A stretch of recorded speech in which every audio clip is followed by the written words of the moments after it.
What is the three-point lighting? This is a fundamental technique in cinematography and photography that uses three distinct light sources to illuminate a subject. This method helps create a well-balanced, visually pleasing image with depth and dimension. It's a versatile setup that can be adjusted for various effects and is widely used in film, television, portrait photography, and even live broadcasts. The three light sources used in this technique are the key light, fill light, and backlight. Each light serves a specific purpose in shaping the subject and the scene. In this lecture, we'll explore each of these three light sources in detail, their roles in the lighting setup, and how to position them effectively for different shooting scenarios. The key light is the primary light source in the three-point lighting setup. It is the most intense and direct light, responsible for illuminating the subject and defining the overall look of the scene. The key light is typically placed at a 45-degree angle to the subject's face, either to the left or right of the camera. This angle helps to create shadows on the opposite side of the face, adding depth and dimension. A stronger key light will create a more dramatic and high-contrast look, while a softer key light can produce a more even and flattering light. In an interview setting, the key light is crucial for making the subject stand out against the background. In narrative filmmaking, it can be used creatively to highlight specific emotions or direct the audience's attention. The key light serves as a foundation of the lighting setup. Always start by setting up your key light first, as it will guide the placement and intensity of the fill and backlight. If natural light is available, the key light can either complement or contrast it.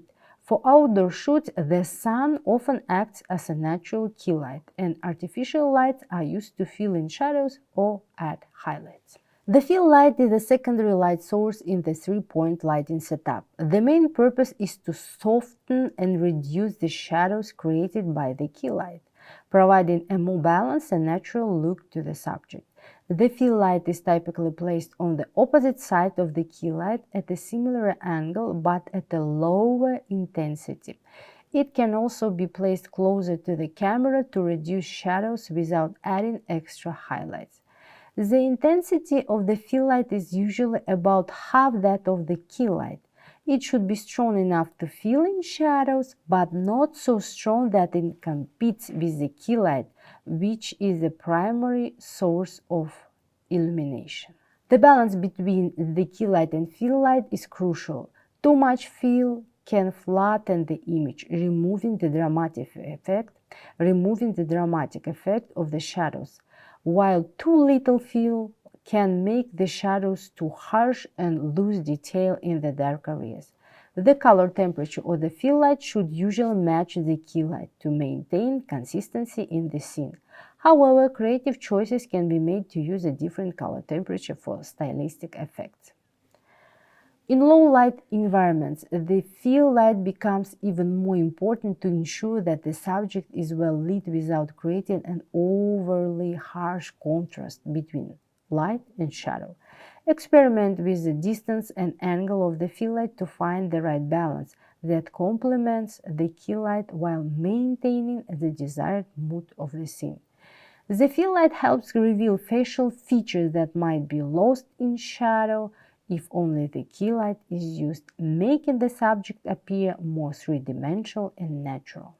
The backlight, also known as the rim light or hair light, is the third component of the three-point lighting setup. Its primary purpose is to separate the subject from the background, creating a sense of depth and adding a professional polish to the image. The backlight is typically placed behind the subject, opposite the camera, and slightly higher than the subject's head. It should be angled downwards to create a subtle halo effect around the subject edges. The intensity of the backlight should be carefully controlled to avoid overpowering the key and fill lights. It should be bright enough to create separation, but not so bright that it distracts from the subject.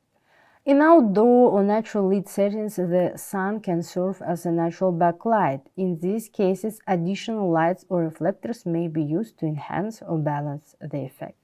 While the basic principles of the three-point lighting remains consistent, the setup can be adapted depending on the scene, location, and desired effect, adjusting the angles, intensity, and position of each light allows for creative flexibility. About troubleshooting common issues. If the scene appears too flat, consider reducing the intensity of the fill light.